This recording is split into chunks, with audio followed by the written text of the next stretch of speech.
Hi guys, we know the cost of living is deeply connected to the mental health crisis that we're facing at the moment.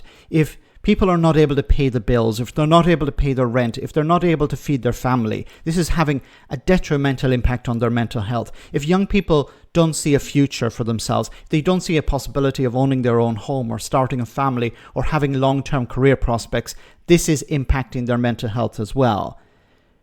Now, the response from government and politicians and, of course, certain commentators is, well, people just need to work more.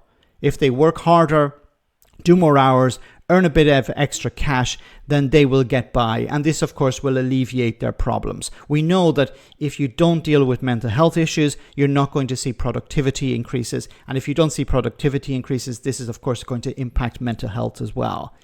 So, what is the response? Well, Gary Stevenson posted this on social media. He posted this on his YouTube channel. It's about half an hour long, but I wanted to highlight this part here where he pushed back on this narrative we constantly hear from politicians and commentators. And we're not the only guys selling a message about how do you fix this. There are a lot of other messages online that's saying there are other ways to fix your poverty. I'm going to show you one now from an Instagram account that I've been really enjoying lately. Listen to this.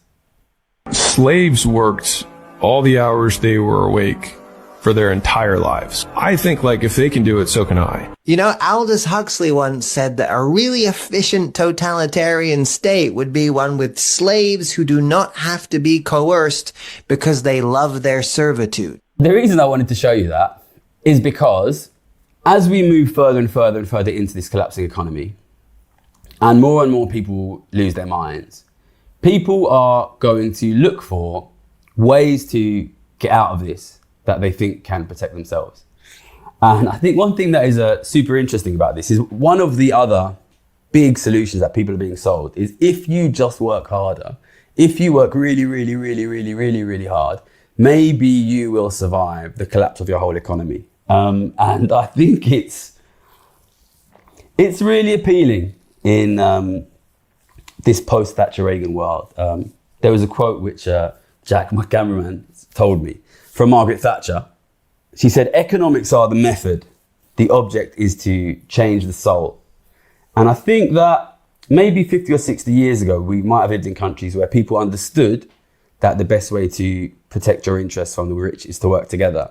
But as we have moved into a very sort of individualistic mindset, people have been increasingly convinced that the best way to protect yourself from the rich is to work really hard and to compete with other poor people. If you do that, if everybody does that, if everybody works really hard to be the best and lowest paid and hardest working slave, all you will do is push wages down incredibly quickly and impoverish yourself and everyone around you. The only way to fix this is to find ways to work together.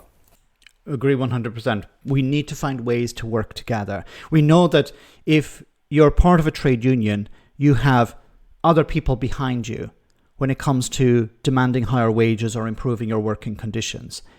Not everyone is working, but they need to be part of something bigger, part of an organization. I said before, we need to work together. We need to join groups because groups have more influence than individuals do. And of course, as Gary had pointed out, he also mentioned it in another part of this video, where society has been convinced, Western society in particular, that we need to focus on the individual. Thatcher, of course, was supportive of the individual over the collective. And of course, focusing only on the individual and convincing them that, no, if you work harder, you can do better than everyone else. Being part of a trade union or whatever will hold you back. It's a very convincing message, but it has undermined people's ability to deal with crises like the financial crisis, to deal with mental health issues. It actually makes the situation worse for ordinary people. Somebody benefits, the richest in society benefit from something like that, but ordinary people are in a worse state. And the way to deal with it is collective. It's the only way to deal with it. Working more hours is not going to improve your mental health. You may get a little bit of extra cash for now, but it's not going to deal with the situation long term. And of course, more hours means less time doing things that you like. It means less time with your family and friends, which is going to impact your mental health. So working together as a group allows people to influence government, influence employers or whatever. And that's the only way to approach it. And we need to return to a mindset of how working together is positive, not I need to be on my own and it's a sort of survival of the fittest. Let me know in the comment section, guys, what you think, and I'll see you in the next video.